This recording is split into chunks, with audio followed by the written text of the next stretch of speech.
BA प्रथम वर्ष हिंदी ऐच्छिक के छात्रों के लिए अनिवार्य सेतु पाठ्यक्रम में आपका फिर से स्वागत है। हम पाठ्यांश दूसरे की ओर चल रहे थे, जिसकी हम दूसरी तासिका ले रहे हैं। कल की तासिका में हमने प्रयोजनमूलक हिंदी और खास करके हिंदी का वैश्विक परिदृश्य या वैश्विक परिप्रेक्ष्य या वैश्वीकरण और हिंदी भाषा का महत्व, इस पर बात की थी। वो पांचवी तासिका थी। आज की तासिका में, छठी तासिका में हम भाषाई कौशल्यों का परिचय प्राप्त करेंगे। ध्यान रहे, भाषा सीखने के लिए या भाषा के अधिगम के लिए कौन सी चीजें आवश्यक होती हैं, उसके पहले हम देखें कि भाषा शिक्षण क्या होता है, भाषा शिक्षण से तात्पर्य क्या है। ध्यान रखिए, यहाँ एक व्याख्या दी है, उस व्याख्या को हम समझने का प्रयास करेंगे। मैं फ्रेम में आ रहा हूँ, दिख रहे हैं आपको। शिक्षण एक सोद्देश्य, गतिशील, विकासात्मक एवं सचेतन प्रक्रिया है। कैसे है? शिक्षण एक सोद्देश्य, गतिशील, विकासात्मक एवं सचेतन प्रक्रिया है। निर्दिष्ट उद्देश्य की प्राप्ति के लिए अध्यापक द्वारा सुनियोजित क्रिया को शिक्षण कहा जाता है, शिक्षण के रूप में स्वीकार किया जाता है। इसका उद्देश्य छात्र के व्यवहार में वांछित परिवर्तन लाना है। शिक्षा का उद्देश्य क्या है? जो छात्र है, जो विद्यार्थी है, उसके व्यवहार में, उसके वर्तन में या उसके चरित्र में जो चाहिए ऐसा फर्क लाना, परिवर्तन लाना, ये उद्देश्य है। और शिक्षण की परिणति अधिगम है। अधिगम मतलब सीखना। शिक्षा मैं आपको दे रहा हूं और आप अधिगम कर रहे हैं, मतलब आप सीख रहे हैं। मैं सिखा रहा हूं, आप सीख रहे हैं। मैं पढ़ा रहा हूं, आप पढ़ रहे हैं। इस प्रकार से अधिगम वह प्रक्रिया है जिसमें अनुभव तथा प्रशिक्षण के फलस्वरूप बालक या बालिका या किसी प्रौढ़ व्यक्ति के व्यवहार में ऐसा परिवर्तन करता है कि वह जीवन की कुशलता को प्राप्त कर लेते हैं, जिसको हम लाइफ स्किल्स कहते हैं। और इसी आधार पर उसमें परिवर्तन होता है, जो नवीन कुशलता को प्राप्त करके नवीन आदतों के विकास में और सामाजिक समायोजन में, जिसको हम सोशल एडजस्टमेंट कहते हैं। देखिए, हर चीज हमारे जैसे, हमने जैसी कही वैसी नहीं होती। समाज में हमें कहीं ना कहीं एडजस्टमेंट करनी पड़ती है, कहीं ना कहीं हमें उसका यूं कहें कि समायोजन करना पड़ता है। कभी कभी हमारी इच्छा के खिलाफ अगर कोई घटता है तो क्रोध नहीं करना चाहिए, वगैरह वगैरह सारी चीजें यहाँ। और स्पष्ट है कि मात्र विभिन्न विषयों की जानकारी देना शिक्षण नहीं है। मतलब समझिए, इतिहास की जानकारी दे दी, भूगोल की जानकारी दे दी, राज्यशास्त्र की जानकारी दे दी, या अर्थशास्त्र की जानकारी दे दी, या वनस्पति शास्त्र, ये इनकी जानकारी देना मात्र शिक्षण नहीं है, अपितु ज्ञानात्मक संस्कार है। ये क्या है? ज्ञानात्मक संस्कार है व्यक्ति से, जिससे व्यक्ति के व्यक्तित्व का बहुविकासी आयाम, बहुआयामी विकास हो। बहुआयामी विकास क्या है? जिसको मराठी में कहते हैं, देखिए, अष्टपैलुत्व। मतलब छात्र को क्या आना चाहिए, कौन कौन से कौशल उसको आने चाहिए, मतलब कि उसे किन किन यानी कलाओं से वो विभूषित हो जाए। मतलब उसे अच्छा बोलना आना चाहिए, अच्छा प्रेजेंटेशन करना आना चाहिए, समाज में समायोजन करना आना चाहिए, वगैरह वगैरह बहुत सारी बातें उसमें जो लाइफ स्किल्स के अंतर्गत आती हैं। और ये बहुआयामी विकास यानी शिक्षण की प्रक्रिया, जो शिक्षा की प्रक्रिया है, उसमें शिक्षण और दूसरी चीज है अधिगम। अध्यापक की दृष्टि से शिक्षण है और छात्र की दृष्टि से अधिगम है। इसी को अंग्रेजी में टीचिंग एंड लर्निंग प्रोसेस कहते हैं। मतलब मैं टीच कर रहा हूं, आप लर्न कर रहे हैं, यही बात है। और इसका परस्पर संबंध, देखिए, हमारे पूर्व सूर्यों ने, जैसे मैं कठोपनिषद की बात करूं तो कठोपनिषद में शिक्षावल्ली में एक उपदेश आता है। जब भी कोई छात्र अध्यापक की ओर, गुरु की ओर कोई शिष्य जाता है तो पहले कहता है सत्यम वद, धर्मम च, स्वाध्यायम मा प्रमिदितव्यम। मतलब हमेशा सच बोलो, धर्म का आचरण करो, और सबसे महत्वपूर्ण चीज है कि स्वाध्याय में कभी भी आलस्य मत करो, प्रमाद मत करो। और यहाँ ये कहा गया है कि ये शिक्षा वल्ली में शिक्षा का स्वरूप प्रकट करते हुए हमारे पूर्वजों ने, याज्ञवल्क्य ऋषि ने कहा है कि ये जो शिक्षा की नीति है या शिक्षा का जो व्यवस्था है उसमें कहा है अध्यापक जो है या गुरु जो है वह पूर्व रूप है और शिष्य अंत्यवासी उत्तर रूप है, और दोनों की संधि जो है विद्या है, और प्रवचन मतलब बोलना, प्रश्न पूछना, उत्तर देना, ये प्रवचन के अंतर्गत आते हैं, ये उसका संधान है।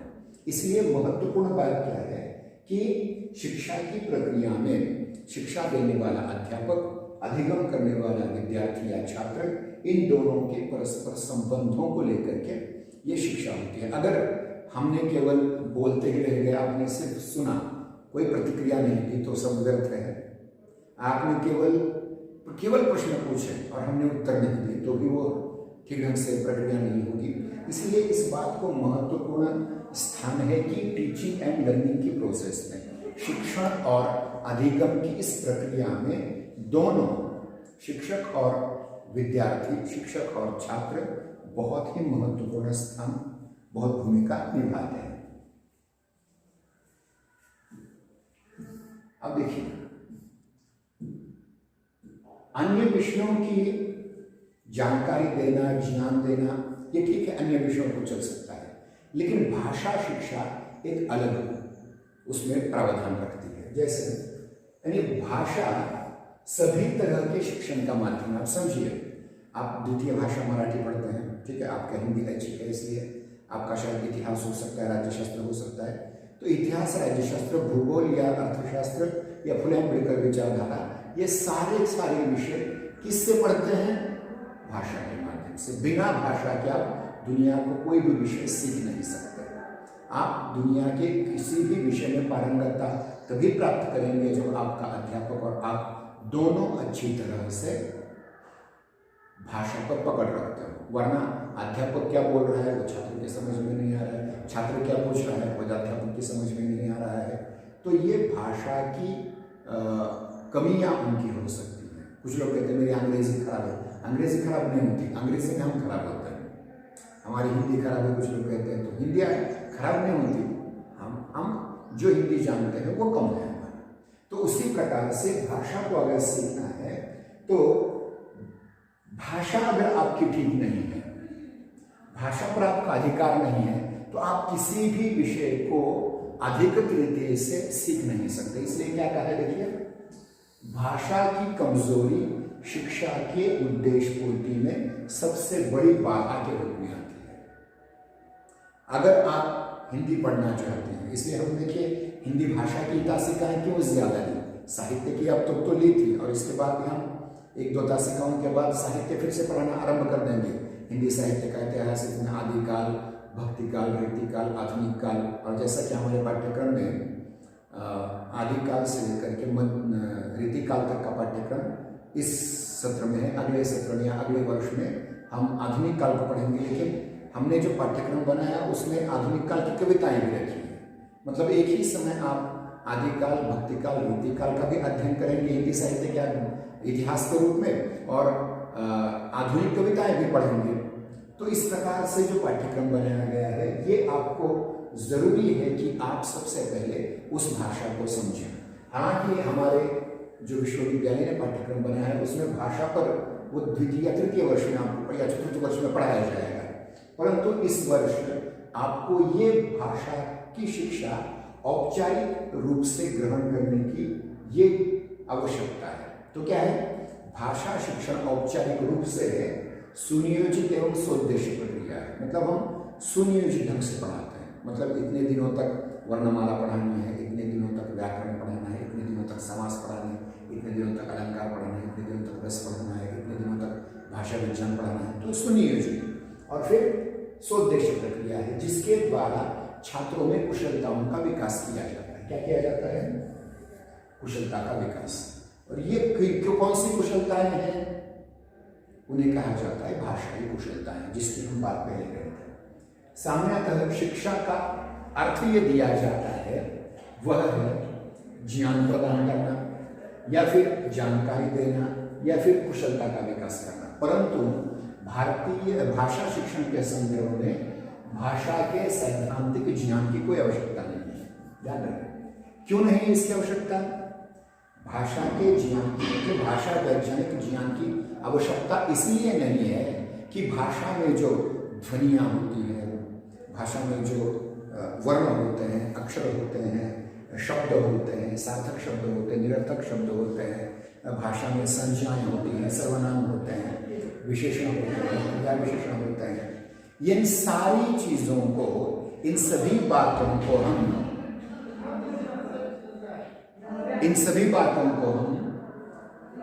उतना महत्व नहीं देते, क्योंकि वो भाषा विज्ञान एक अलग विद्या शाखा है। मतलब भाषाई कौशल्यों के आधार पर किसी विषय की जानकारी प्राप्त कर लेना, ये उसका उद्देश्य है। हालांकि भाषा के सैद्धांतिक पक्षों में हमें नहीं जाना है, ठीक है। और भाषा की संकल्पना कौशल प्रधान विषय के रूप में की जाती है। मतलब कुछ कुशलताएं सीख लो आप भाषा की, तो आप भाषा शिक्षा आपकी हो जाएगी, और उस भाषा शिक्षा के आधार पर आप अन्य विषय सीख सकेंगे। मतलब आप जैसे कि मराठी भाषा सीखते हैं, हिंदी भाषा सीखते हैं, अंग्रेजी भाषा सीखते हैं, कोई संस्कृत, कोई पाली इत्यादि अन्य भी भाषाएं सीखते हैं, परंतु इन संकल्पनाओं को यानी अन्य विषयों के लिए केवल कौशल प्रधान के रूप में स्वीकार किया जाता है। इसलिए भाषा शिक्षा में जो तात्पर्य है, भाषा शिक्षा से जो तात्पर्य है, उस विशिष्ट व्यवस्था से है जिसके द्वारा भाषाई कुशलता उनका विकास नहीं हुआ है। मतलब भाषा शिक्षा क्या है? एक ऐसी व्यवस्था है जिसके द्वारा कुछ भाषाएं कुशलताएं हम सीख लें या हमें वो आनी चाहिए। भाषाई कुशलता का संबंध 4 कौशल्यों से है। मतलब 4 कौशल्य अगर आप आ गए तो आप किसी भी प्रकार की भाषा सीख सकते हैं, और किसी भी प्रकार की किसी भी भाषा में जो प्राप्त ज्ञान है उसका अधिगम कर सकते हैं, उसको लर्न कर सकते हैं। तो ये कौन सी 4 कौशल्य हैं? पहला है सुनना, जिसको हम श्रवण कहते हैं, श्रवण। दूसरा है बोलना, जिसको हम कहते हैं भाषण। सुनना, बोलना। तीसरा है पढ़ना, पठन करना। और चौथा है लिखना, पठन, लेखन, वाचन या लेखन। यानी भाषा को सीखते समय देखिए, भाषा सीखने की जो प्रक्रिया है वो बहुत ही कॉम्प्लेक्स है, बहुत ही जटिल है। इसमें कैसे सीखता है कोई बच्चा? मतलब वो माँ से या भाई से, बड़े भाई से, बड़ी बहन से, पिता से, चाचा से, चाची से, मामा से, मामी से, दादा से, दादी से, नाना से, नानी से कुछ शब्द सुनता है और उन शब्दों को बोलने का प्रयास करता है।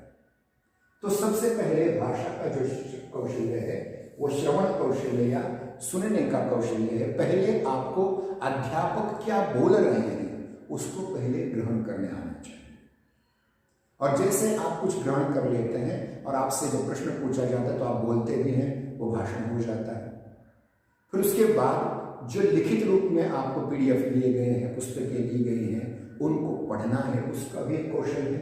और फिर जो पढ़ा है हमने उसको परीक्षा में किस प्रकार के प्रश्न आ सकते हैं उन आधारों पर लिखना, ये लेखन कौशल है।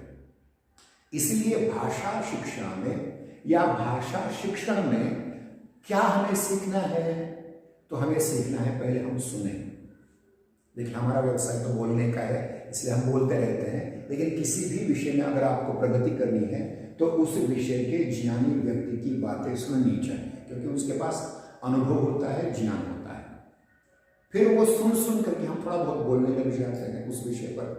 और जैसे वो कुछ पुस्तकें दे देता है तो उन पुस्तकों का पठन कर लेते हैं, वाचन कर लेते हैं, और परीक्षा में आने वाले प्रश्नों के स्वरूप को समझ करके उसको उस प्रकार से लिखते भी हैं। तो ये 4 कौशल्य बहुत महत्वपूर्ण, और इन्हीं 4 कौशल्यों या 4 कुशलताओं के आधार पर हम किसी भी प्रकार की भाषा सीख सकते हैं। और भाषा सीखने के साथ साथ हम उन भाषाओं में लिखे गए अन्य विषयों के ग्रंथों का भी वाचन कर सकते हैं, पठन कर सकते हैं, और उस आधार पर जो हमारे दिमाग में उसका संकलित हो जाएगा, उस संकलन से हम लिख भी सकते हैं। और किसी भी पाठ को, चाहे वो पाठ किसी भी विषय का हो, चाहे वो राज्यशास्त्र का पाठ हो, चाहे वो पाठ हिंदी का हो, चाहे अंग्रेजी का हो, मराठी का हो, या किसी भी अन्य विषय का हो, चाहे वो साइंस के विषय हो, चाहे आर्ट के विषय हो, चाहे कॉमर्स के विषय हो, चाहे कोई भी हो। तो इसमें होता क्या, देखिए हम सुनते बहुत हैं। देखिए संत कबीर पढ़े लिखे नहीं थे, लेकिन उन्होंने बहुत श्रोतता प्राप्त की थी। उन्हें बहुत सुना, तब जाकर के कहा। तो आप कहने का अधिकार प्राप्त कब कर लेते हैं? जब आप 100 बातें सुनते हैं तो आप एक बात कहने का अधिकार प्राप्त कर लेते हैं, क्योंकि 100 बातों का चिंतन मनन जब करते हैं तब उसके बाद आप बोल सकते हैं। उसी प्रकार आपको लिखने का अधिकार कब प्राप्त होता है? जब आप 1000 पुस्तकें पढ़ते हैं तब आपको एक पुस्तक लिखने का अधिकार बन जाता है। और परीक्षाओं की दृष्टि से ये आज की जो परीक्षा पद्धति है उसमें वाचन कौशल और लेखन कौशल को बहुत महत्व प्राप्त है, जिसमें वाचन कौशल में देखिए, अगर समझिए कोई पाठ आपको दिया होगा, थोड़ा कठिन हो या फिर आसान हो, उस पाठ को आप पहले 10 बार पढ़ना पड़ेगा। एक बार लिखो या उसके शॉर्ट नोट्स निकालो, उसका बुलेटिन करो, उसको किस प्रकार से याद रखा जाए इसको थोड़ा सा ध्यान करके रखो। जैसे कि सारे रंगों के नाम अगर आपको ध्यान रखने हैं तो मराठी में एक शॉर्ट उसकी बात की थी, ताना पे ही जाताना, तो उसके आधार पर तांबड़ा पिवड़ा वगैरह वगैरह शॉर्ट करो, फिर उसको लिखो, बार बार लिखो, तब कहीं जा करके आप एक प्रश्न का सही उत्तर सही ढंग से लिख पाएंगे। और ये लेखन कौशल की आपकी परीक्षा होती है। तो इसलिए आपको बहुत जरूरी है कि ये 4 कौशल आए, और इन 4 कौशलों को समझने के लिए और थोड़ा सा भाषा शिक्षा और भाषा शिक्षण क्या है इसको पहले समझने का प्रयास करेंगे। जब भी हम भाषा शिक्षा के संदर्भ में बात करते हैं तो 2 शब्द हमारे सामने आते हैं। पहला है मातृभाषा, दूसरा है द्वितीय भाषा अथवा अन्य भाषा अथवा विदेशी भाषा।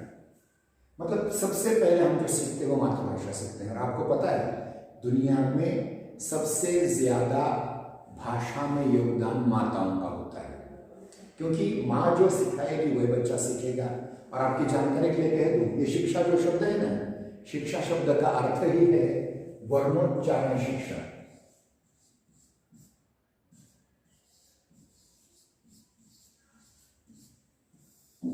वर्णोच्चारण जो सिखाता है वो शिक्षक है। और माँ सबसे पहले हमें वर्णों का उच्चारण सिखाती है, अक्षरों का उच्चारण, ध्वनियों का उच्चारण सिखाती है, इसलिए माँ सबसे महत्वपूर्ण है।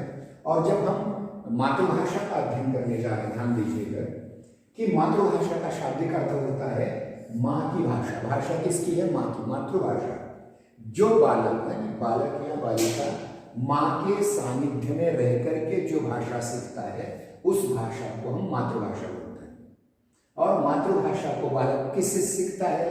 केवल माँ से सीखता है क्या? नहीं, वो माता पिता से सीखता है, भाई बहनों से सीखता है, और अन्य पारिवारिक जितने भी जने, अन्य जितने भी रिश्ते हैं, जैसे मामा है, मामी है, चाचा है, चाचे है, ताया है, ताई है, फूफा है, फूफी है, दादा है, दादी है, नाना है, नानी है, इन सब की ओर से उस भाषा को वो सीखता है और वो सहज रूप से और स्वाभाविक रूप से सीख लेता है। उसे कोई ऐसी औपचारिक शिक्षा देनी नहीं पड़ती, वो एक एक शब्द को सुनता जाता है और फिर उसका उच्चारण करने की कुवत रखता है। और वो सबसे ज्यादा बच्चा 8 साल का होने तक या 9 साल का होने तक, या कहेंगे 10 साल का होने तक, सबसे ज्यादा अपनी माँ के संपर्क में रहता है। इसलिए इसको मातृभाषा कहते हैं, जो माँ से सीखते हैं या परिवार से सीखते हैं। कुछ लोग इसे देखिए औपचारिक शिक्षा जो हम प्राप्त करते हैं बाद में, मतलब माँ से हम उच्चारण सीख लेते हैं, कुछ बोलना सीख लेते हैं, अच्छी तरह सुनना सीख लेते हैं, लेकिन उसके बाद जो हमारी औपचारिक शिक्षा शुरू होती है, जैसे कि केजी से पीजी तक की, मतलब आप बालवाड़ी में आते हैं, आंगनवाड़ी में आते हैं, बालवाड़ी में आते हैं, पहली, दूसरी, तीसरी, चौथी, 5वीं, 6वीं, 7वीं, 8वीं, 9वीं, 10वीं, 11वीं, 12वीं, अब BA।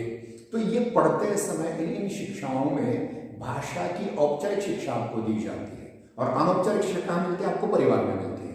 अनौपचारिक मतलब सहज रीति से, लेकिन यहाँ जानबूझ करके पढ़ाया जाता है भाषाई कौशल्यों को, इसलिए ये भी महत्वपूर्ण है। और औपचारिक शिक्षा के क्रम में पहले मातृभाषा में सीख लेते हैं, और मातृभाषा के मानक रूप को, जिसको हम कहते हैं, जैसे कि आप मराठी तो अपने माँ से सीखे, अपने परिवारजनों से सीखे, लेकिन अध्यापकों ने आपको मराठी भाषा का प्रमाण स्वरूप सिखाया।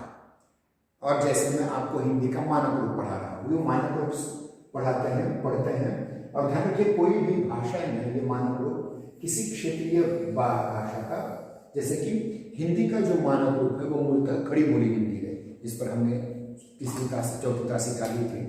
हिंदी की जो बोलियां हैं उनमें से खड़ी बोली एक ऐसी बोली है जो बाद में मानक भाषा बनी, हिंदी की मानक भाषा बनी है। और इसी मानक भाषा को प्रथम भाषा कहा जाता है। और इसके अलावे जो आप दूसरी भाषाएं सीखते हैं उनको द्वितीय भाषा या अन्य भाषा या विदेशी भाषा कहा जाता है। तो ये बहुत जरूरी है और ये विज्ञान का नियम है कि कोई भी बच्चा अपनी मातृभाषा में ही ज्ञान अधिक से अधिक ग्रहण कर सकता है, अन्य भाषाओं में नहीं। इसलिए ये जो नई शिक्षा नीति आई है 2020 से, जिसको हम राष्ट्रीय शिक्षा नीति कहते हैं, इस राष्ट्रीय शिक्षा नीति में अंग्रेजी की अनिवार्यता समाप्त कर दी गई है। और मैंने कल भी कहा था कि BA BSc में भी जो छात्र मराठी में उत्तर लिखना चाहते हैं प्रश्न का तो लिख सकते हैं। अंग्रेजी में जो विषय पढ़ाए जाते हैं उनका भी उत्तर आप मराठी में लिख सकते हैं। ऐसा नया सर्कुलर आया हुआ है। और सारे शिक्षाविद इस बात पर जोर दे रहे हैं कि बालक का जो बौद्धिक विकास है, किसी भी बालक बालिका का बौद्धिक विकास जो है, ज्ञानार्जन, उसके जन्मजात पुस्तकों के कारण रचनात्मक शक्ति और अभिव्यक्ति कुशलता के विकास का माध्यम मातृभाषा ही होना चाहिए। मतलब जो बच्चा महाराष्ट्र में पैदा हुआ उसको अगर आप बालवाड़ी से या पहले से अंग्रेजी अनिवार्य कर दोगे तो पढ़ेगा नहीं। आजकल देखिए यही कारण है कि अंग्रेजी को गलत ढंग से हम पर थोपा गया, इसलिए 10वीं में 12वीं में या BA में भी अधिकतर छात्र अंग्रेजी अनिवार्य विषय में फेल होते रहते हैं, क्योंकि ये उनकी इच्छा से नहीं हो रहा है, उन पर थोपा जा रहा है, वो सहज नहीं है। इसलिए जो सहज ज्ञान आपको प्राप्त होता है वो केवल मातृभाषा के माध्यम से ही होता है। और शिक्षा का माध्यम भी मातृभाषा ही होना चाहिए, कम से कम 8वीं तक। तो 8वीं कक्षा तो सारे विषय मातृभाषा के माध्यम से ही पढ़ाए जाने चाहिए। ये एक बात यहाँ शिक्षाविदों ने स्पष्ट की है। और एक बात यहाँ और महत्वपूर्ण है कि मातृभाषा की जो शिक्षा है वो अत्यंत महत्वपूर्ण और अनिवार्य प्रक्रिया है। चाहे वो माता पिता से या परिजनों से, पारिवारिक लोगों से अनौपचारिक रूप में सीखते हो या अध्यापकों से औपचारिक रूप में सीखते हो, तो भी यहाँ मातृभाषा को पढ़ना अत्यंत अनिवार्य चीज है। इसके उपरांत हम देखते हैं कि अन्य भाषा क्या होती है। मातृभाषा के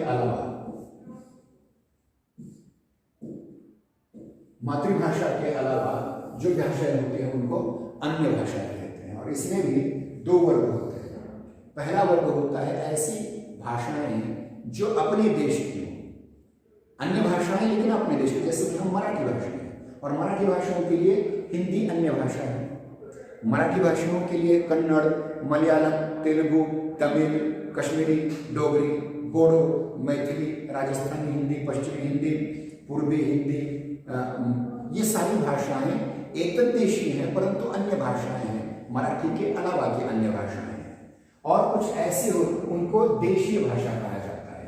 और कुछ ऐसी भाषाएं होती हैं जो विदेशी, जैसे कि अंग्रेजी विदेशी है, फ्रेंच विदेशी है, इटालियन विदेशी है, जापानी, चीनी, तिब्बती, बर्मी, सिंहली, या अरबी, फारसी, ये विदेशी भाषाएं हैं जो अन्य भाषाओं में आते हैं। मतलब मातृभाषा के अलावा हम 2 स्रोतों की भाषाएं पढ़ते हैं, एक हमारे देश की भाषाएं और एक हमारे देश को छोड़कर के अन्य देशों की भाषाएं।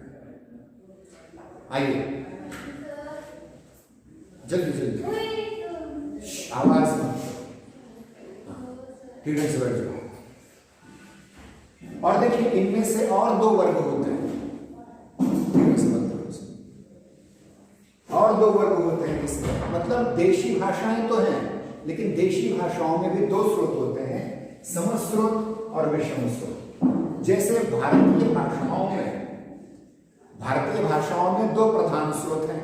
एक आर्य भाषा स्रोत है जिसके अंतर्गत मराठी आर्य भाषा है, हिंदी आर्य भाषा है, डोगरी है, पंजाबी है, गुजराती है, असमिया है, ये समस्रोतीय है। लेकिन हमारे लिए कन्नड़, तमिल, तेलुगु, मलयालम और तुलु, ये जो भाषाएं हैं वो विषम स्रोतीय है लेकिन स्वदेशी है। और विदेशी में भी, विदेशी भाषाओं में भी समस्रोतीय और विषम स्रोतीय भाषा होती है। जैसे विदेशों में अंग्रेजी, इटाली, ग्रीक, लैटिन, जर्मन, फारसी, ये समस्रोतीय विदेशी भाषाएं हैं। और विषम स्रोतीय विदेशी भाषाएं कौन सी हैं? अरबी है, अफ्रीकी है, स्वाहिली है, जापानी है, चीनी है। तो देखिए, समस्रोतीय स्वदेशी भाषाएं और विषम स्रोतीय स्वदेशी भाषाएं, फिर समस्रोतीय स्वदेशी भाषाएं, विदेशी भाषाएं और विषम स्रोतीय विदेशी भाषाएं, ये 4 प्रकार के भाषा वर्ग होते हैं जो हमें मातृभाषा के अलावा अन्य भाषा विषय में भाषाओं के बारे में पढ़ने होते हैं। तो देखिए, अब देखिए यहां उदाहरण दिया गया है। ये उदाहरण जो मैंने समझाया था वही है। जैसे कि मराठी भाषा, हम सब मराठी भाषी में महाराष्ट्र में पैदा हुए हैं। तो एक मराठी भाषी के लिए, मराठी भाषी या हिंदी व्यक्ति के लिए आर्य परिवार की जितनी भी भाषाएं हैं वो समस्रोतीय हैं। मतलब कौन कौन सी हैं? गुजराती है, पंजाबी है, बंगाली है, असमिया है, उड़िया है, कश्मीरी है, डोगरी है, बोडो है। ये सारी भाषाएं कहां से हैं? क्योंकि इनका जन्म संस्कृत से हुआ है, समस्रोत है इनका। संस्कृत से, मैंने आपको जो हिंदी भाषा का इतिहास पढ़ाते समय सशक्त तौर पर यह पढ़ाया था कि सबसे पहले वैदिक संस्कृत भाषा, फिर लौकिक संस्कृत भाषा, फिर उसके बाद जो भाषाओं का समय आता है वो प्राकृत भाषाओं का आता है। प्रथम उत्थान अर्धमानवीय और पाली का आता है। फिर प्रादेशिक भाषाएं आ जाती हैं।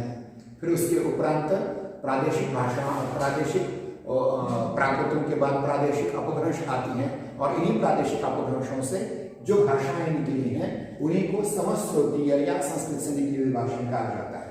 लेकिन विषम स्रोतीय भारतीय भाषा कौन सी है मराठी के लिए? कन्नड़, तेलुगु, मलयालम, तमिल और तुलु, ये जो 5 भाषाएं हैं वो विषम स्रोतीय, क्योंकि ये द्रविड़ परिवार की भाषा है। ये संस्कृतोद्भव नहीं है ऐसा तो मानते हैं लोग। हालांकि कुछ भाषा वैज्ञानिकों ने यह भी सिद्ध करने का प्रयास किया है कि ये दक्षिण की जो भाषाएं हैं वो भी संस्कृत से ही निकली है। अब देखिए, इसके आगे जाकर के कहें तो जब हम मातृभाषा औपचारिक रूप से घर में सीख लेते हैं, अनौपचारिक रूप से स्कूल कॉलेजों में सीख लेते हैं, लेकिन जब हम इनको छोड़ करके, मातृभाषा को छोड़ करके अन्य भाषाओं को सीखने लग जाते हैं, पढ़ने लग जाते हैं, तो उसमें समस्रोतीय स्वदेशी भाषाएं, विषम स्रोतीय स्वदेशी भाषाएं, फिर उसके बाद समस्रोतीय विदेशी भाषाएं और विषम स्रोतीय विदेशी भाषाएं हम पढ़ लेते हैं। और धीरे धीरे देखिए कि मातृभाषा एक बार आपने अच्छी तरह से पढ़ ली तो आप समस्रोतीय स्वदेशी, समस्रोतीय विदेशी, अन्य किसी भी प्रकार की भाषा को समझ सकते हैं। अब इसके बाद देखिए, भाषा का जो रूप है पहले ये भी समझना बहुत जरूरी है। देखिए, सबसे पहले देखिए कि विकास के, ये जो विकासवाद है जिसको हम इवोल्यूशन कहते हैं, उत्क्रांति कहते हैं, तो एक जमाने में मनुष्य बंदर था ऐसा मान लेते हैं, और यही बंदर धीरे धीरे विकसित होकर के आज का मनुष्य बना है। और सबसे पहले जब ये मनुष्य था, आदि मानव जिसे हम कहते हैं, वो उसके पास भाषा नहीं थी। वो विचार बोध के लिए देह भाषा का प्रयोग करता था। देह भाषा जिसको आजकल बॉडी लैंग्वेज कहा जाता है, उस बॉडी लैंग्वेज का प्रयोग करता था, जिसमें सिर, आंख, हाथ, पैर इत्यादि अंगों से कुछ दूसरों पर प्रकट करता था। और फिर धीरे धीरे उसने कुछ ध्वनि प्रतीक उसने इस्तेमाल किए और इन्हीं ध्वनि प्रतीकों से भाषा का आविष्कार हुआ है। ये बहुत हजारों नहीं, करोड़ों वर्षों पहले की बात है। अब धीरे धीरे क्या हुआ कि ध्वनि प्रतीकों को आविष्कृत भाषा में परिवर्तित करना शुरू किया। इसमें हजारों पीढ़ियां चली गई और धीरे धीरे धीरे आज के जो पहले संकेत थे, ध्वनि संकेत थे, वो धीरे धीरे भाषा के रूप में चलते गए और आंगिक संकेत कम होते गए, मतलब बॉडी लैंग्वेज कम होते गए और बोलने की प्रक्रिया ज्यादा होती गई और इसके माध्यम से वाक् प्रतीक जो है वो भाषा में रूपांतरित होने लगे। फिर उसके उपरांत हमने देखे कि वाक् प्रतीकों का या ध्वनि प्रतीकों का ज्यादा इस्तेमाल होता गया। और एक महत्वपूर्ण बात समझ में आनी चाहिए आपके कि भाषा जो है वह पूर्ण तरह से एक सामाजिक संस्था है, सोशल सिस्टम है। और इस सामाजिक संस्था जो आद्यंत सामाजिक संस्था, इसलिए बिना समाज के भाषा नहीं बन सकती, और जो व्यक्ति समाज से कट करके रहेगा वो उस समाज की भाषा भूल जाएगा। इसलिए हमेशा हमें समाज में रहना चाहिए, क्योंकि इसी समाज में आपके सारे व्यवहार होते रहेंगे और धीरे धीरे ये भाषा आपको समाज में रहने के काबिल बना दी जाएगी। जो ध्यान रखिए, जो व्यक्ति डम डिस्पेयर होता है, अर्थात बधिर और जिसे गूंगा होता है, उसकी समाज में कोई इज्जत नहीं होती, कोई उसके साथ महत्व व्यवहार नहीं कर सकता।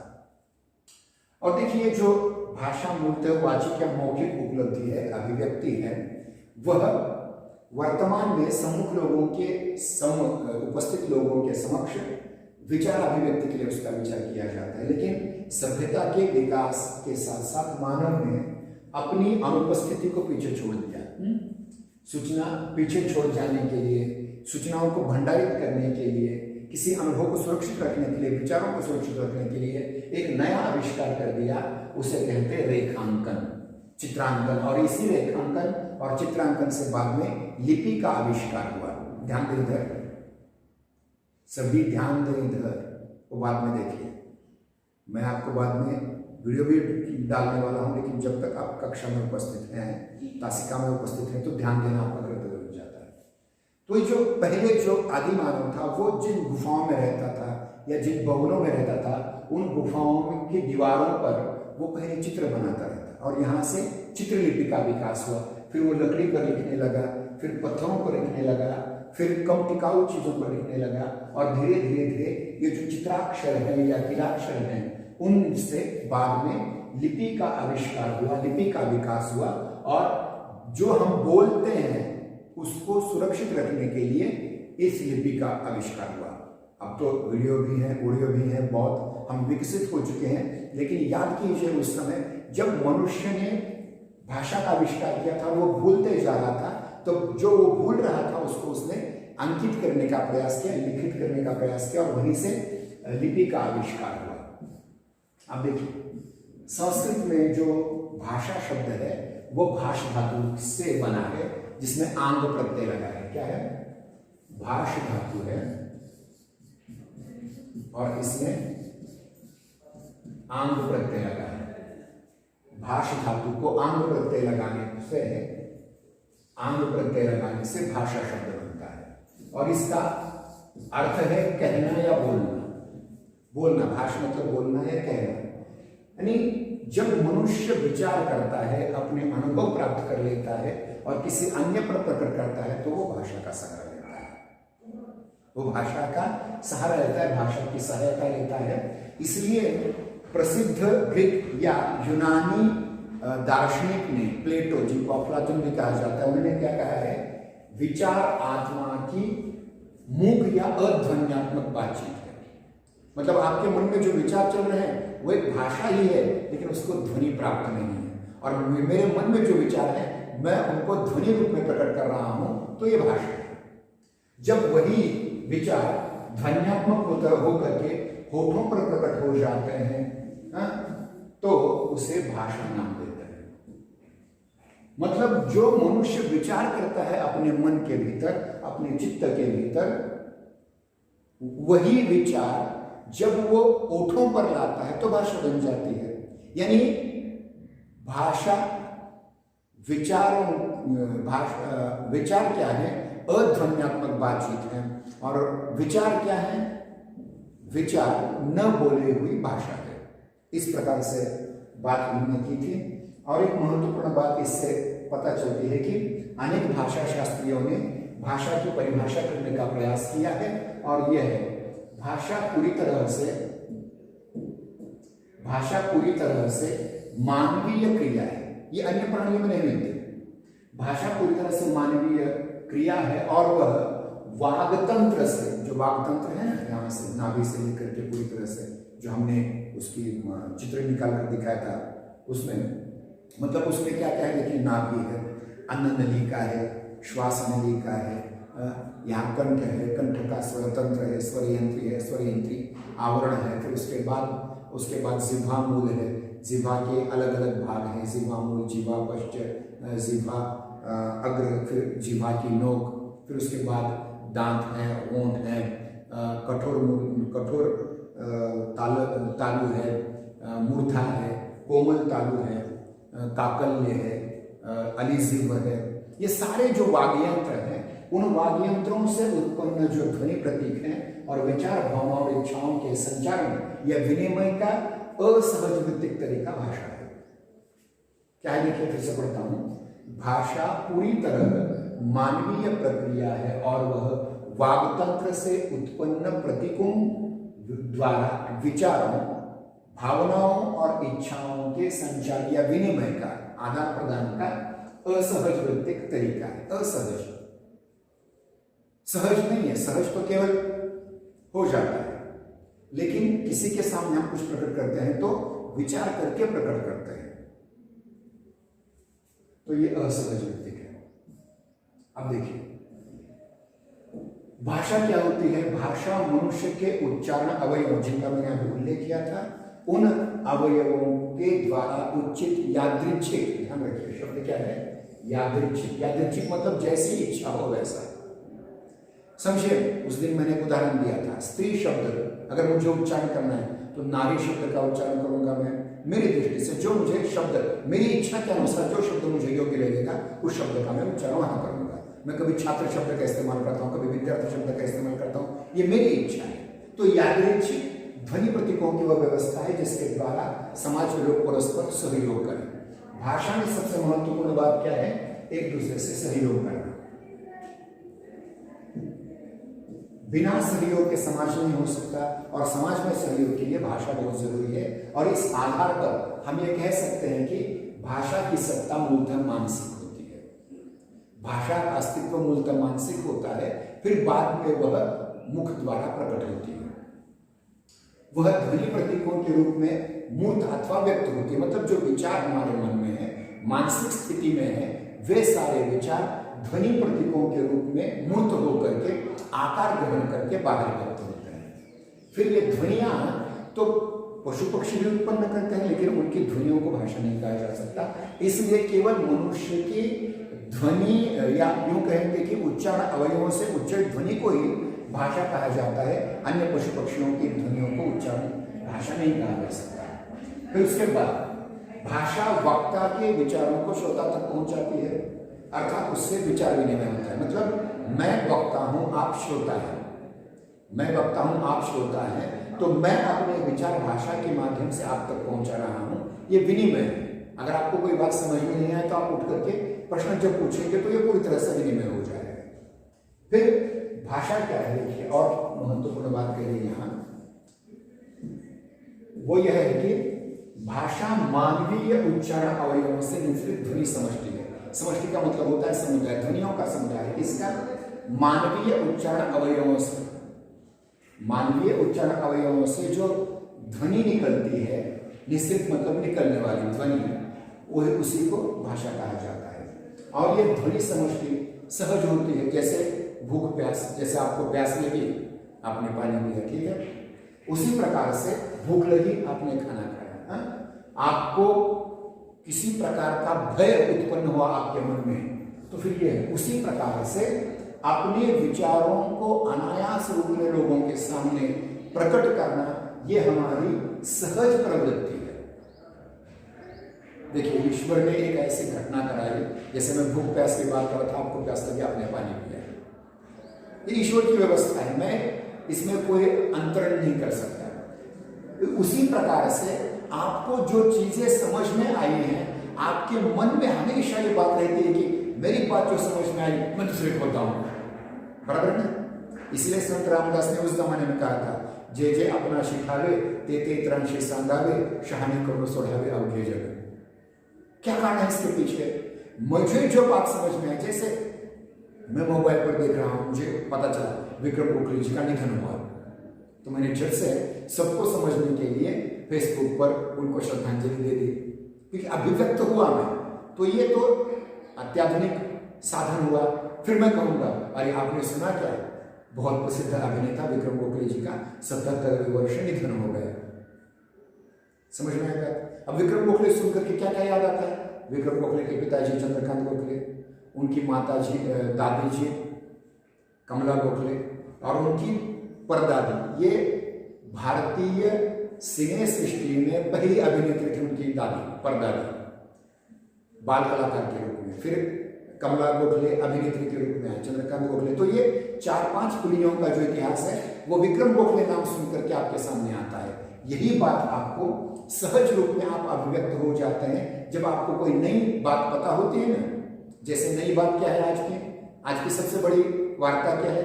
सबसे बड़ी वार्ता यह है कि महाराष्ट्र के एक क्रिकेटर ने, जिसका नाम पता है कुछ? आज की नई बात सुनी नहीं आपने शायद। ऋतुराज गायकवाड़ जो महाराष्ट्र के खिलाड़ी है, उन्होंने एक ओवर में 7 सिक्स मारे, नो बॉल पर 6 मारा। मतलब एक ओवर में सबसे ज्यादा रन करने वाला कोई व्यक्ति है तो वो ऋतुराज गायकवाड़ है। और ये मराठी आदमी है, इसलिए हम अभिमान से व्यक्त हो रहे। नई बात समझ में आई, वही बात हमने कह दी। अब इसके बाद हम 7वीं विशेषता की ओर जाएंगे कि ये जो ध्वनि प्रतीक होते हैं,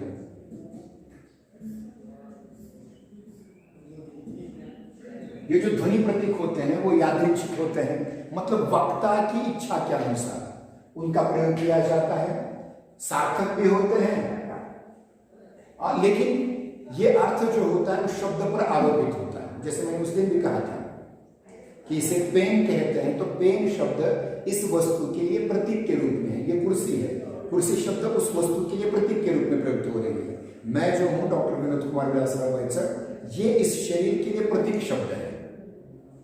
उसी प्रकार से ये बात आपको ध्यान रखना जरूरी है कि कोई भी किसी भी वस्तु को वस्तु के साथ उस शब्द का कोई संबंध नहीं रहता, हम उसका संबंध उस पर आरोपित करते हैं। एक भाषा एक समाज अथवा समुदाय विशेष में बोली जाती समझिए। जैसे मराठी भाषा, महाराष्ट्र में रहने वाले लोगों के लिए मराठी भाषा का प्रयोग होता है। और भाषा क्या है? मूलतः एक वाचिक और मौखिक उपलब्धि है जो मुख से बोली जाती है और कानों से सुनी जाती है। इसलिए भाषा की व्याख्या हमने क्या की थी, ध्यान दीजिए। कौन सी? भाषा वह व्यवस्था है जिसके द्वारा हम कर्णग्राह्य वाक् प्रतीकों के द्वारा एक मनुष्य दूसरे मनुष्य पर अपने भाव, अपने विचार पर अपनी इच्छाएं प्रकट करता है। तो क्या है? कर्णग्राह्य वाक् प्रतीक, वाणी के प्रतीक ऐसे जो कान से ग्रहण किए जाए, उस पद्धति को, उस प्रणाली को ही हम भाषा कहते हैं। और इसमें कौन सी चीज का प्रयोग किया जाता है? मौखिक। ये जो सरणी है सीखने की, उसे कहा जाता है मौखिक श्रव्य सरणी। मतलब मुख से निकली हुई ध्वनि को कान से सुनना, इसे कहते हैं मौखिक श्रव्य सरणी। इसका उपयोग और इसका प्रयोग सम्मुख उपस्थित व्यक्तियों पर भावाभिव्यक्ति अथवा विनिमय के लिए किया जा सकता है। मतलब अगर कोई व्यक्ति आज समझिए, आज कोई अनुपस्थित है, तो उस अनुपस्थित व्यक्ति के लिए हम YouTube के इस माध्यम का प्रयोग कर रहे हैं। उसी प्रकार से जो सूचना पहले नहीं दी जाती थी, उसको समझने के लिए, भंडारित करने के लिए, संग्रहित करने के लिए बाद में लिपि का आविष्कार हुआ। और लिपि का आविष्कार पहले रेखांकन के रूप में था, अब वो धीरे धीरे बहुत बड़ी, मतलब ध्वनि का अंकन होने लगा है, वॉइस रिकॉर्डिंग होने लगी है, चित्र रिकॉर्डिंग होने लगी है, और धीरे धीरे ये वाणी। एक और महत्वपूर्ण बात, ये वाणी अथवा भाषा क्या है? तो हमारे वेदों में, वेद जो दुनिया के सबसे पहले ग्रंथ हैं, उन ग्रंथों में यह बताने का प्रयास किया है कि ये जो भाषा, वाणी जो है, विश्वायु, विश्वछाया और विश्वकर्मा है। दुनिया में जो कुछ घटता है वो केवल भाषा के द्वारा, केवल वाणी के द्वारा घटता है। और एक और तो क्या है, वह अनंत ज्ञान राशि का संचित कोश है। तो दूसरी ओर वो मानव जाति के निरंतर विकास और प्रगति का सर्वोत्तम साधन भी है। और मनुष्य का संपूर्ण विकास भाषा पर ही आधारित है। भाषा जातियों के जीवन का साधन होने के साथ साथ उनकी प्रगति का आधार भी है। मनुष्य जाति ने आज तक की गई सारी विजय यात्राएं भाषा के द्वारा ही संभव हुई हैं। उसकी स्रोतोमुखी प्रगति का आधार भाषा है। मतलब मनुष्य ने जितना विकास किया है, प्रगति की है, वो सारी की सारी भाषा के आधार पर ही की है। थोड़ा सा हम टालते हुए आगे जाएंगे। भाषा के कौन कौन से रूप हो सकते हैं? देखिए, भाषा के कौन कौन से रूप होते हैं, इस पर हमने पहले भी विचार किया हुआ है। भाषा के रूप में अलग अलग रूप होते हैं, उसकी शैलियां होती हैं। सामान्य भाषा, साहित्यिक भाषा, परिनिष्ठित भाषा या मानक भाषा। इसके अतिरिक्त प्रयोजनमूलक भाषा, जिसको हमने कल आरंभ किया था। उसके साथ साथ आर्थिक भाषा, व्यावसायिक भाषा, वैज्ञानिक भाषा, प्रशासनिक भाषा इत्यादि आवश्यकताओं की पूर्ति के लिए प्रयोजनमूलक भाषा का प्रयोग किया जाता है।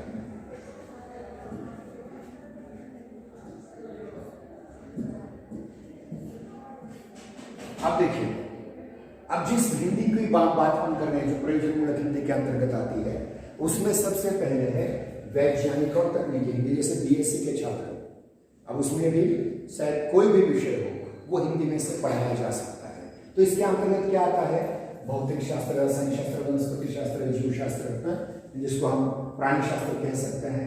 इसके साथ साथ इंजीनियरिंग, प्रेस, फैक्ट्री, इसमें प्रयुक्त की जाने वाली भाषा है, उसकी अपनी एक शब्दावली होती है, उसी को हम वैज्ञानिक और तकनीकी हिंदी कह सकते हैं। फिर उसके बाद दूसरी बात आती है प्रशासकीय हिंदी, कार्यालय हिंदी। इस पर हम ज़्यादा विचार करने वाले हैं आगे। फिर उसके बाद विधि, न्याय व्यवस्था, जिसमें कोर्ट में चलते हैं या फिर संसद में या विधानमंडलों में जो भाषा चलती है, उसको हम विधि की भाषा या कानून की भाषा कहते हैं। उसके बाद आती है वित्त, वाणिज्य और व्यवसायिक भाषा, जो बाजार की भाषा होती है। फिर जनसंचार माध्यमों की भाषा होती है।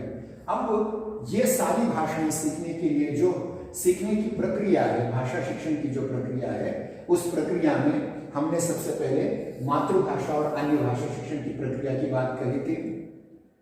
और उसके बाद हम किस प्रकार से सीख सकते हैं? देखिए, हमें भाषा सीखनी कैसे है, तो उसकी जो प्रक्रिया है, विधियां हैं, है प्रत्यक्ष विधि। जैसे मैं आपको प्रत्यक्ष रूप में पढ़ा रहा हूँ, जो छात्र नहीं आए वो यूट्यूब देख लेंगे तो वो अप्रत्यक्ष रूप से पढ़ेंगे।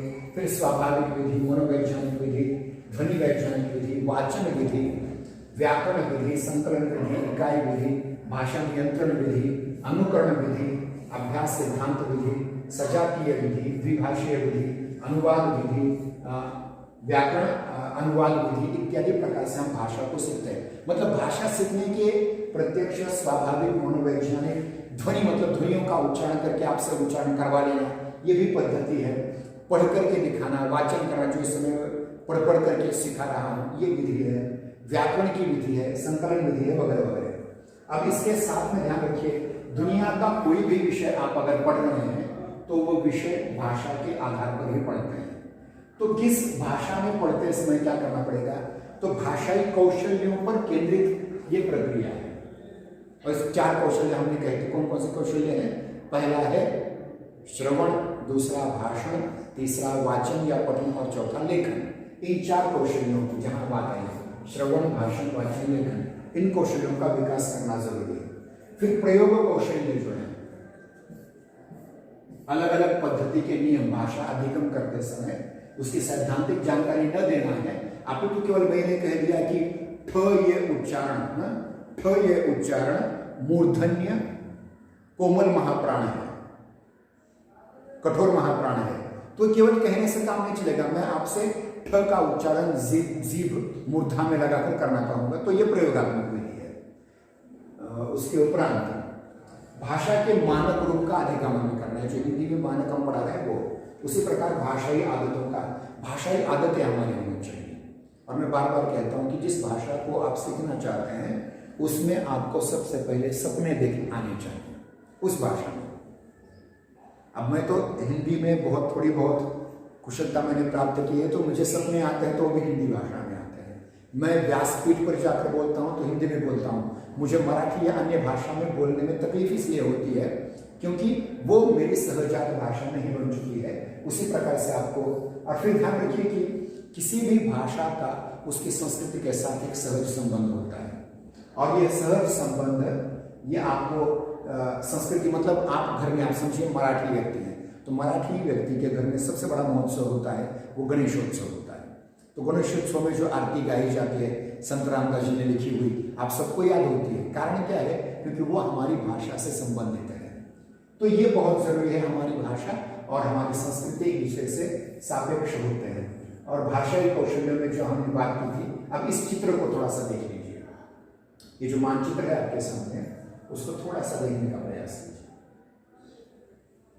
अब देखिए भाषाई कौशल कौन से, आप ठीक ढंग से अगर आप देखेंगे तो आपको इसका महत्व पता चलेगा। ये भाषाई कौशल है। कौन कौन से भाषाई कौशल है? दो प्रकार से, सभी का ध्यान इधर हो। आप कर क्या रहे? इधर ध्यान दो, बंद करो बाकी सारी चीजें, हाथों पर रखो। हाँ वैसे इस पर डेस्क पर रखो, आप भी पीछे वाली डेस्क पर रखो, आप भी डेस्क पर रखो। चलो और इधर ध्यान दो। देखिए ये इस चित्र के द्वारा हम आपको बताने की कोशिश करें कि भाषाई कौशल क्या होते हैं। क्या है भाषाई कौशल? भाषाई कौशल क्या होते हैं? और भाषाई कौशल सीखने के लिए भाषा के रूपों को पहले समझना पड़ेगा और भाषा के प्रकारों को भी सीखना पड़ेगा। भाषा के माध्यम से जो कार्य किए जाते हैं उनको समझना पड़ेगा और भाषा के रूपों को भी। अब भाषा के दो रूप होते हैं, एक उच्चरित जो मैं उच्चारण कर रहा हूं, और यहाँ जो है वो लिखित रूप है। ठीक है, उच्चरित रूप में उच्चारण कर रहा हूं, आप सुन रहे हैं, और लिखित रूप में आप देख रहे हैं या पढ़ रहे हैं। और उसी प्रकार भाषाई प्रकार ये क्या है? जब भाव ग्रहण की बात आती है, मतलब मैं जो कहना चाहता हूं आपकी समझ में आ रहा हो, आप मेरा भाव समझ रहे हैं, आप मेरे भाव को ग्रहण कर रहे हैं, आप मेरे विचारों को ग्रहण करें, विचार ग्रहण, और फिर भाव प्रकाशन। आप अपनी बात कह रहे हैं, मैं अपनी बात कह रहा हूं, मेरे भावों का प्रकटन कर रहा हूं, अपने भावों का मैं प्रकाशन कर रहा हूं। ये भाषा के प्रकार है। भाषा का पहला प्रकार ये क्या है? दूसरे जो बोल रहे हैं उनके भावों को ग्रहण करें। जैसे मैं बोल रहा हूं, आप मेरे भाव को ग्रहण कर रहे हैं। और फिर दूसरी है कि भाव प्रकाशन, मैं आपको मेरे भाव प्रकट कर रहा हूं आपके सामने। ये दो प्रकार हैं। फिर उच्चरित में भाषा रूप में क्या है? पहला जो कौशल है वो आ जाता है। क्या है पहला कौशल? उच्चरित में, उच्चरित भाषा एक है, मैं उच्चार कर रहा हूं, आप सुन रहे हैं, श्रवण कौशल। आप सुन रहे हैं, ठीक है, ये हो गया, ये श्रवण कौशल है। मैं बोल रहा हूं, ये भाषा कौशल है। मैं यहाँ पढ़कर सुना रहा हूं आपको, ये पढ़ना है। और बीच बीच में लिख भी रहा हूं, तो ये लेखन कौशल हुआ। तो देखिए किसी भी भाषा को सीखने के लिए ये चार भाषाई रूप लिखित और उच्चरित और लिखित में आना चाहिए कि सुनने आना चाहिए, बोलने आना चाहिए, पढ़ने आना चाहिए और लिखने आना चाहिए। चार हो गए। उसी प्रकार से ये भाषाई प्रकार में भाव ग्रहण के लिए, आप भाव कैसे ग्रहण करते हैं? यही बात है, सुनने से। मतलब कोई भी वक्ता हो, मैं हूं या कोई अन्य व्यक्ति हो, अन्य अध्यापक हो, उसके भाव आप कैसे ग्रहण कर सकते हैं? सुनने से। वो भाव आप प्रकट कैसे कर सकते हैं? बोलने से। और भाव ग्रहण की दूसरी स्थिति है, पुस्तकों को पढ़ो और बाद में आप भाव प्रकाशन करो, वो लिखने से। मतलब आपको जो पता है वो दूसरों को बताना लिखने से भी हो सकता है और बोलने से भी हो सकता है। अब यहाँ क्रम देखिए कैसा है। उच्चरित ध्वनियों का भाषाई रूप क्या है? एक सुनना और बोलना। लिखित भाषा का रूप क्या है? पढ़ना और लिखना। वही भाव ग्रहण की दृष्टि से पहला कौशल आता है सुनना, और भाव ग्रहण पढ़ने से भी किया जा सकता है। यहाँ क्रम बदल गया, तीसरे की जगह दूसरा हो गया। और भाव प्रकाशन के में पहला हो गया बोलना और दूसरा हो गया लिखना। और आपकी परीक्षाएं लिखी हैं। और आपकी जानकारी के लिए कह दूं, इस वर्ष 10 अंकों की जो परीक्षा होने वाली है उसमें अंतर्गत मूल्यांकन की परीक्षाएं हैं। उसमें आपको मौखिक अभिव्यक्ति करनी है सामने आकर के, जिसको हम सेमिनार कहते हैं। फिर आपकी मौखिक परीक्षा ली जाएगी, टोनी परीक्षा जिसे कहा जाता है, और उनका मिला जुला करके आपको 10 अंक मिलने वाले हैं। ये बात ध्यान में रखो। अब उन बाकी के 40 अंकों का क्या करना है आप पर अवलंबित है, लेकिन ये बहुत जरूरी है। अब ये हुई बात भाषा, और तो इसके आधार पर हम 4 कौशल सीख गए हैं: श्रवण कौशल, भाषण कौशल, वाचन कौशल और लेखन कौशल। अब इसका हम थोड़ा सा परिचय प्राप्त करेंगे।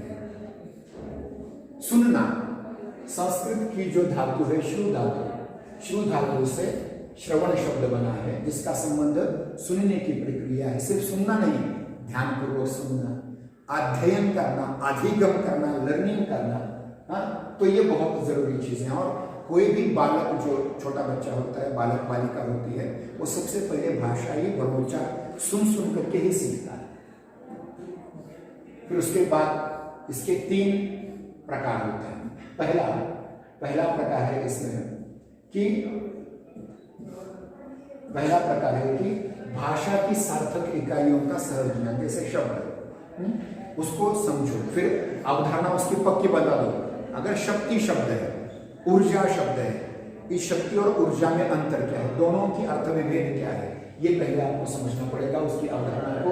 फिर उसके बाद बोधन अर्थ ग्रहण, आपको बोध होगा, आप अर्थ का ग्रहण करेंगे इस प्रकार से, और ये श्रवण कौशल में आता है। इसके बाद हम देखते हैं श्रवण कौशल के बाद भाषण कौशल, जो आप सुनते हैं उनका उच्चारण कर सकते हैं, बोल सकते हैं। भाषण से बना है, मतलब जो ध्वनियां आपने सीखी है, जो ध्वनि संयोग आपने सीखे हैं, जो वाक्यांश आपने सीखे हैं, जो वाक्यों के श्रवण की बात सीखे हैं, वो सब कुछ आपको बोलने आना चाहिए। सर काशी का मैं थोड़ी देर बात करता हूँ।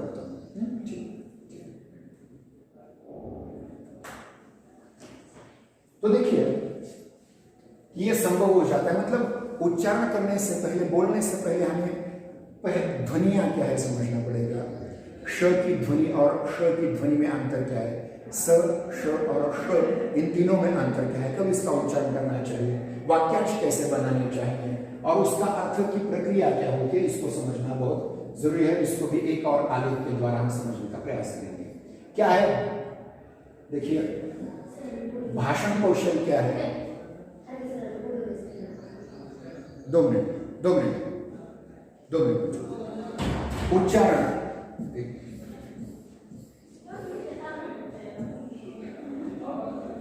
उच्चारण कौशल ये मौखिक अभिव्यक्ति है, इसमें ध्वनिया पहले सीखनी है, फिर बलागा। मैं एक उदाहरण देता हूं, आप आगे, एक वाक्य है, आप आगे, अब इसमें मैं बलागा दूंगा, आप आगे, आप आगे, आप आगे, मतलब किस ध्वनि पर ज्यादा बलागा दिया जाए तो उसका अर्थ बदल जाता है। अगर किसी ने आपको शहाना कह दिया तो आपको लगता है बहुत हम होशियार हैं, लेकिन किसी ने ढेर शहाना कह दिया तो मैं तो मूर्ख हूं, उसका अर्थ उसके पीछे का निकलना चाहिए आपको समझ में। फिर विवृत्ति, अनुतान। अब अनुतान में कैसे देखिए, गायन, गीत गायन करने वाले देखिए गाते हैं, बड़े बड़े ताने भरते हैं, वो है। फिर उसके बाद मौखिक अभिव्यक्ति में तथ्य, आप क्या कहना चाहते हैं, आपके विचार क्या है और आप अभिव्यक्ति कैसे कर रहे हैं। तो आपके मन ही मन में आप शब्दों की संरचना करते जाते हैं, आपको पता नहीं होता। ये बहुत बहुत बहुत जटिल प्रक्रिया है, पर ये अपने आप बन जाती है।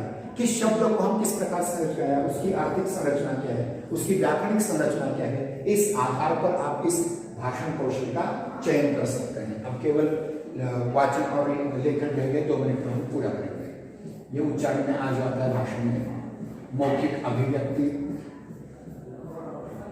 वाचन कौशल। अब वाचन कौशल में क्या है, जो लिखा है वो पढ़ना है, मतलब लिपिबद्ध भाषा को आप पढ़ सकते हैं और उसी लिपि में बाद में लिख सकते हैं।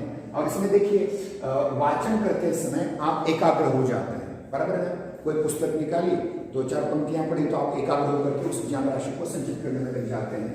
और एक मानसिक मस्तिष्क की क्रिया है। फिर वाचन को हम 2 स्तरों पर लेते हैं, भाव को पहचानना और उसके अर्थ को ग्रहण कर लेना लिपि के माध्यम से। तो ये भाषा शिक्षण की, और अंत में ही लेखन कौशल।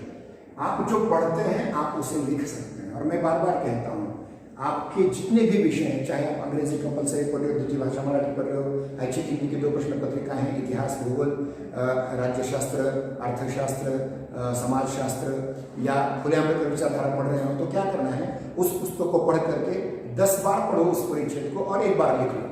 10 बार पढ़ो 1 बार लिखो, 10 बार पढ़ो 1 बार लिखो, तो आप किसी भी माध्यम से आपको कोई भी अध्यापक फेल कर ही नहीं सकता। मतलब परीक्षा में किस प्रकार से अंक अर्जित करने चाहिए, ये लेखन कौशल। और हमारी जो शिक्षा पद्धति इस समय की परीक्षा पद्धति है, वो आपके लेखन कौशल्यों की बात करता है। तो इस प्रकार से आज हमने बात देखी और उसमें दो महत्वपूर्ण चीजें हैं। किसी भी भाषा को लिखते समय उसकी वर्ण संरचना को समझें, उसकी वर्तनी, जिसको मराठी में हम कहते हैं शुद्ध लेखन रचनीय,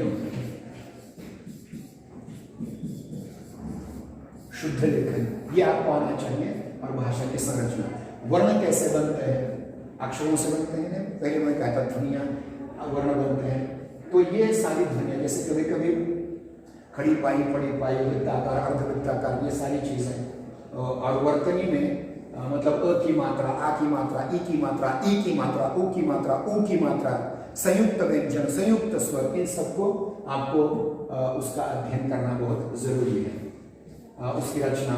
फिर ये आज हमारी तासिका यहाँ पूर्ण होती है। हम कल की तासिका में अगला भाग लेंगे, जो है कार्यालयीन लेखन के बारे में। बहुत ही महत्वपूर्ण है, कल की तासिका मिस मत करना, ठीक है। सबके लिए धन्यवाद। और ठीक है, इस वीडियो को देखने के लिए सभी मित्रों और छात्रों का हार्दिक धन्यवाद। कृपया करके इस हमारे वीडियो को लाइक कीजिए, पसंद कीजिए। यदि आप इस वीडियो के बारे में कुछ कहना चाहते हैं तो कृपया कमेंट बॉक्स में जाकर के अपनी टिप्पणी लिखिए। यदि आपको सचमुच पसंद आ गया हो यह वीडियो तो अन्य मित्रों और छात्रों को अग्रेषित कीजिए, फॉरवर्ड कीजिए। और इसी प्रकार के वीडियो आप और अन्य भी देखना चाहते हैं तो कृपया हमारा यह जय हिंदी जय नागरी यूट्यूब चैनल सब्सक्राइब कीजिए। उसके लिए केवल इस बेल आइकॉन को, घंटी को स्पर्श करना होगा और आप इस चैनल के सदस्य बन जाएंगे और इसी प्रकार के अनेक वीडियो आपको प्राप्त होते रहेंगे। फिर से एक बार धन्यवाद। जय हिंदी जय नागरी।